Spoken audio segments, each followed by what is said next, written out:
Masa demokrasi parlementer adalah masa ketika pemerintah Indonesia menggunakan Undang-Undang Dasar sementara 1950 sebagai undang-undang negara. Masa demokrasi parlementer disebut pula masa demokrasi liberal karena sistem politik dan ekonomi yang berlaku menggunakan prinsip-prinsip liberal. Masa ini berlangsung mulai 17 Agustus 1950 sampai 6 Juli 1959. Sistem pemerintahan.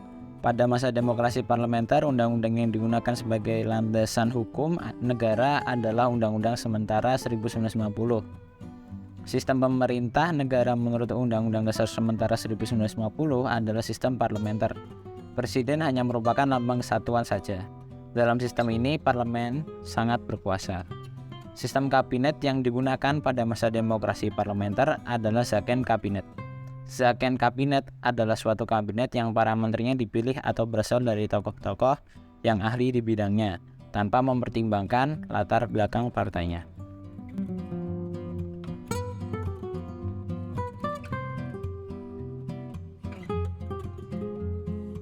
Sistem kepartaian. Sistem kepartaian yang dianut pada masa ini adalah sistem multipartai, yaitu suatu sistem kepartaian yang memiliki banyak partai politik. Banyaknya partai politik yang ikut serta dalam pemerintah yang menyebabkan munculnya persaingan antar partai. Partai-partai politik yang ada cenderung memperjuangkan kepentingan golongan daripada kepentingan nasional. Hal inilah yang menyebabkan sering terjadinya pergantian kabinet.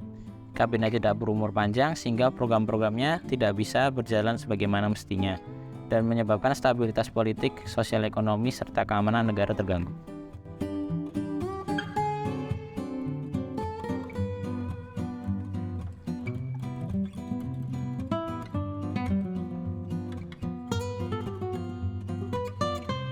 Pemilu 1955.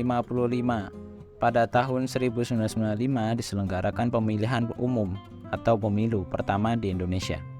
Pemilu pertama ini merupakan tonggak demokrasi pertama di Indonesia. Keberhasilan penyelenggaraan pemilu tahun 1955 menandakan telah berjalannya demokrasi di kalangan masyarakat. Pemilihan umum 1955 dilaksanakan dalam 2 tahap. Tahap pertama dilaksanakan pada 29 September 1955 dan tahap kedua pada 15 Desember 1955.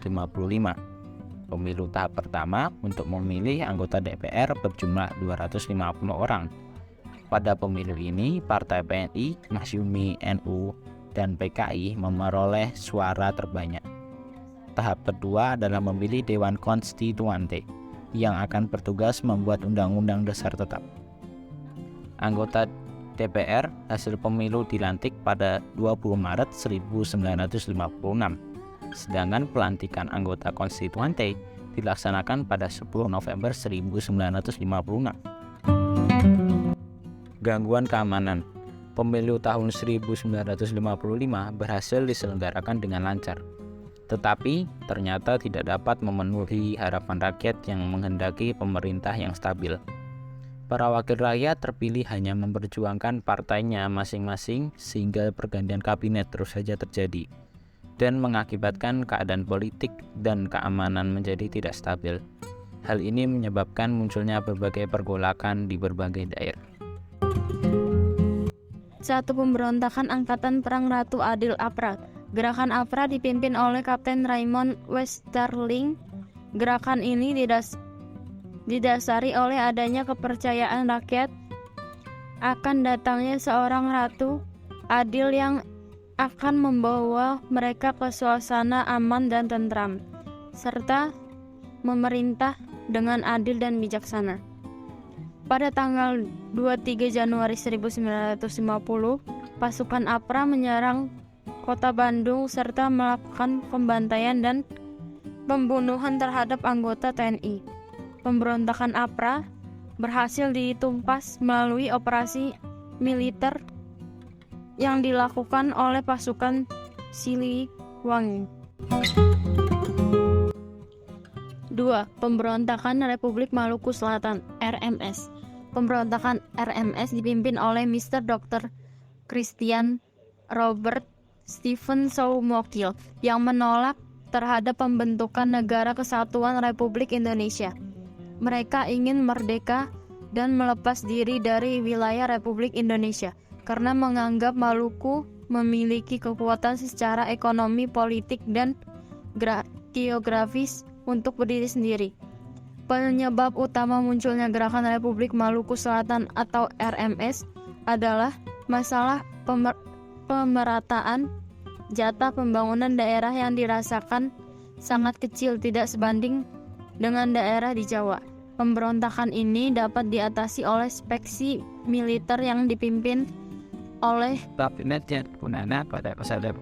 Kolonel A.E. Kawilarang, Panglima Tentara Tritorum Indonesia Timur.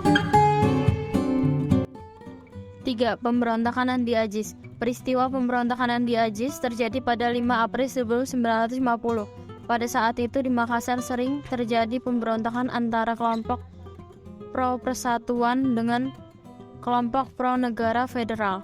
Menurut Andi Agis, hanya tentara APRIS dari Kenil yang bertanggung jawab atas keamanan di Makassar.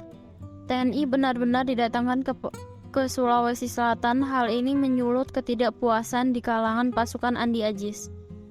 Pemerintah RI memerintahkan Andi Agis untuk menghentikan pergerakannya dan mengultimatum agar datang ke Jakarta dalam waktu 4 kali 24 jam untuk mempertanggungjawabkan. Namun, Andi Agis ternyata terlambat melapor, sementara pasukannya telah berontak. Pasukan yang memberontak akhirnya menyerah dan ditangkap oleh pasukan militer RI di bawah pimpinan Kolonel A.E. Kawilarang. 4. Pemberontakan PRRI dan Permesta. Pemberontakan PRRI atau Permesta terjadi di Sumatera dan Sulawesi yang disebabkan oleh adanya hubungan yang kurang harmonis antara pemerintah pusat dan pemerintah daerah. Dikarenakan jatah keuangan yang diberikan oleh pemerintah pusat tidak sesuai anggaran yang diusulkan, selanjutnya dibentuk gerakan dewan, yaitu A. Dewan Banteng di Sulawesi Barat dipimpin oleh Letkol Ahmad Hussein. B. Dewan Gajah di Sumatera Utara dipimpin oleh Letkol Simbolan. C. Dewan Garuda di Sumatera Selatan dipimpin oleh Letkol Berlian. D.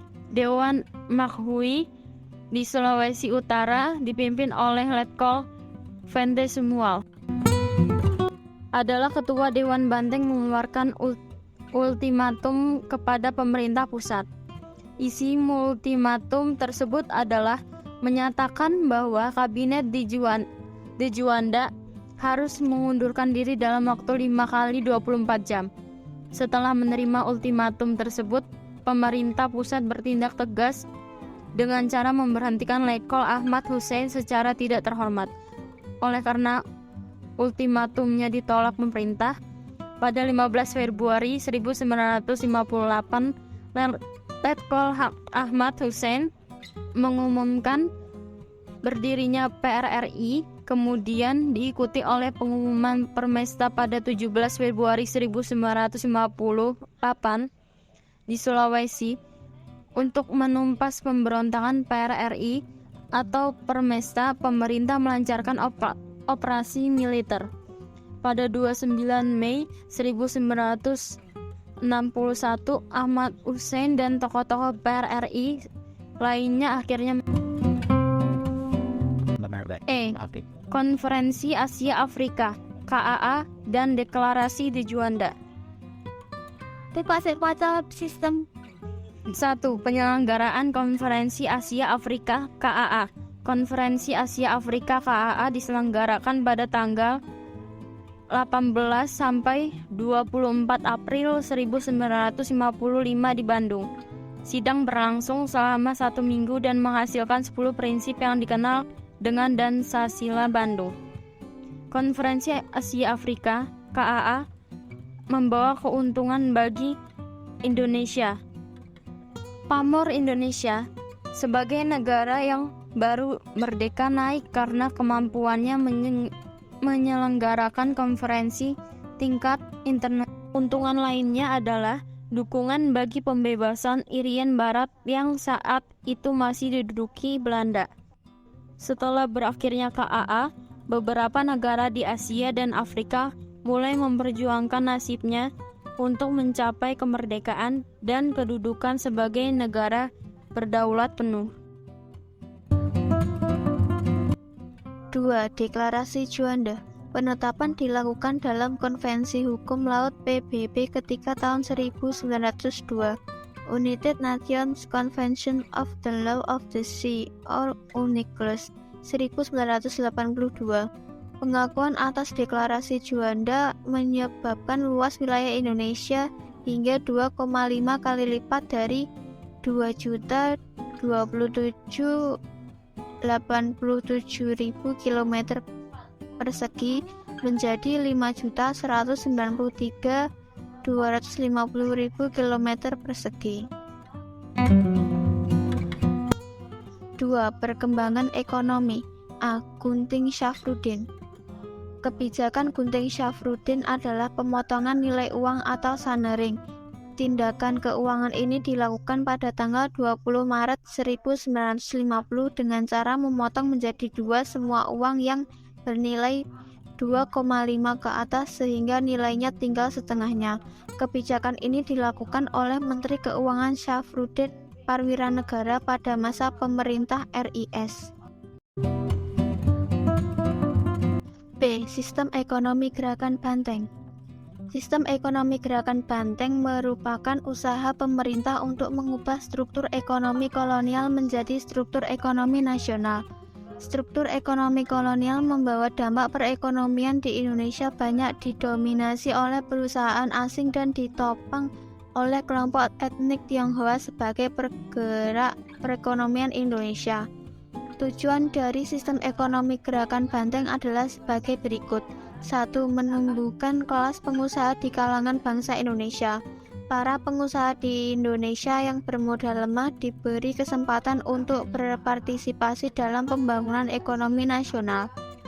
2. Para pengusaha Indonesia yang bermodal lemah perlu dibimbing dan diberikan bantuan kredit. 3. Para pengusaha pribumi diharapkan secara bertahap akan berkembang menjadi maju. Gerakan Banteng dimulai pada bulan April 1950. Hasilnya selama 3 tahun 1950 sampai 1953, lebih kurang 700 perusahaan bangsa Indonesia menerima bantuan kredit dari program ini. C. Nasionalisasi perusahaan asing. Nasionalisasi perusahaan asing dilakukan dengan pencabutan hak milik Belanda yang kemudian diambil alih atau ditetapkan status sebagai milik pemerintah Republik Indonesia. Nasionalisasi dibagi dalam 2 tahap. Tahap pertama yaitu pengambil alihan, penyitaan, dan penguasaan.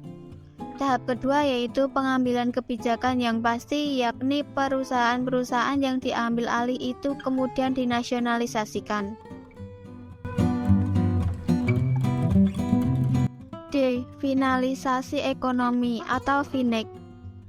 Perundingan antara Kabinet Burhanuddin Harahap dengan Belanda dilakukan tanggal 7 Januari 1956.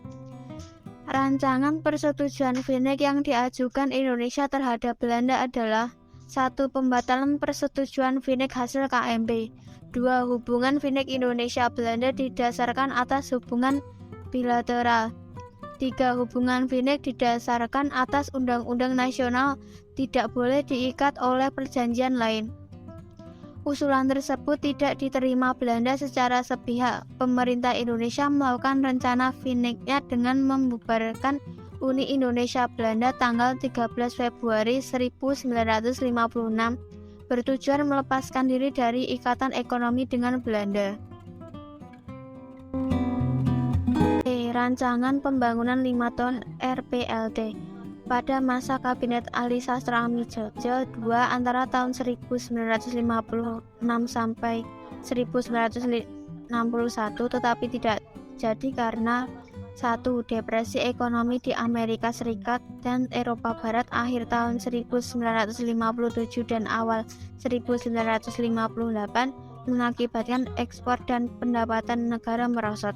2. Perjuangan pembebasan Irian Barat dengan menasionalisasi perusahaan Belanda di Indonesia menimbulkan gejolak ekonomi.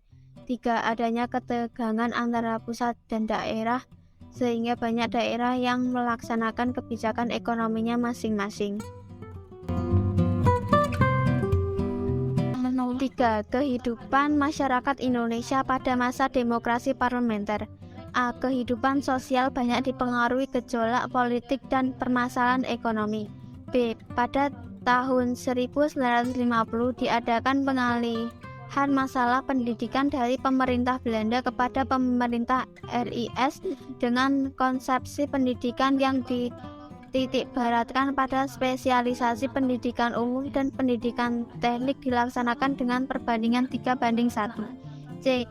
Di bidang kesenian muncul berbagai organisasi seni lukis seperti Pelukis Indonesia atau PI, Gabungan Pelukis Indonesia atau GPI, berdiri Akademi Seni Rupa Indonesia ASRI di Yogyakarta.